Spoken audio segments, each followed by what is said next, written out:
Hello बच्चों, let's read this question. The question says state true और false. हमसे पूछा है unlike Lewis theory, molecular orbit theory can account for the existence of electron deficient compounds and the paramagnetism of oxygen. The key concept for this question is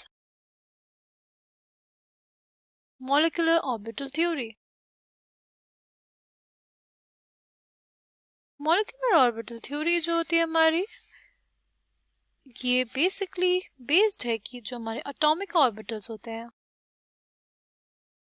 combine होते हैं, mix होते हैं, और एक हमारे पास एंटी बॉन्डिंग मॉलिक्यूलर ऑर्बिटल बताते हैं.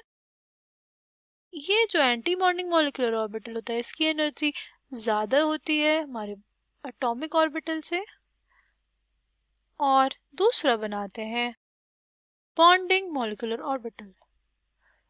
जो हमारा बॉन्डिंग मॉलिक्यूलर ऑर्बिटल होता है उसकी एनर्जी कम होती है हमारे एटॉमिक ऑर्बिटल से. ठीक है, अगर हम लोग बॉन्डिंग मॉलिक्यूलर ऑर्बिटल में इलेक्ट्रॉन डालते हैं तो हमारे पास बॉन्ड ऑर्डर बढ़ता है, और अगर हम लोग एंटी बॉन्डिंग में इलेक्ट्रॉन डालते हैं तो उससे बॉन्ड ऑर्डर में कमी आती है. ठीक है, अगर हम लोग बात करें ऑक्सीजन की, जब उसमें फिलिंग होती है तो कुछ ऐसी होती है, sigma 1s2, sigma star 1s2, sigma 2s2, sigma star 2s2, sigma 2pz2, pi 2px is equals to pi 2py. Okay, इसमें भी दो इलेक्ट्रॉन्स, और फिर है pi star 2px is equals to pi star 2py. Oxygen में total electrons कितने थे? वो बस 16 थे. हमने टोटल कितने भर दिए? 10, 14 और दो बचे. ये हमारे px और py में आ जाएंगे. तो यहाँ पे क्या है, एक एक इलेक्ट्रॉन्स ही हैं, तो इस वजह से जो हमारा ऑक्सीजन होता है ना वो पैरामैग्नेटिक बिहेवियर शो करता है. और ये किसके वजह से पता चला? ये पता चला due to the molecular orbital theory, right? It can explain paramagnetism of oxygen. ठीक, और दूसरी चीज ये एक्सप्लेन कर पाता है हमारा इलेक्ट्रॉन डेफिशिएंट कंपाउंड्स का existence.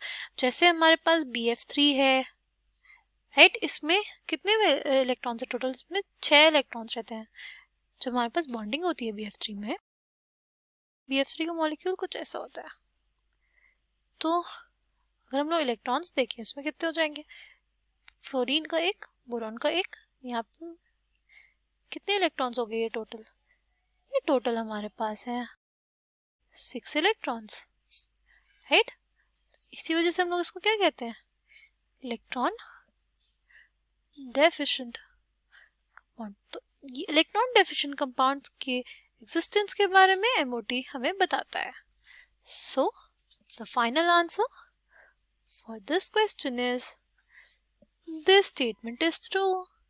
Molecular orbital theory tells us about the electron deficient behavior of the compounds and also explains the paramagnetism of oxygen. I hope you understood it well. Thank you and all the best.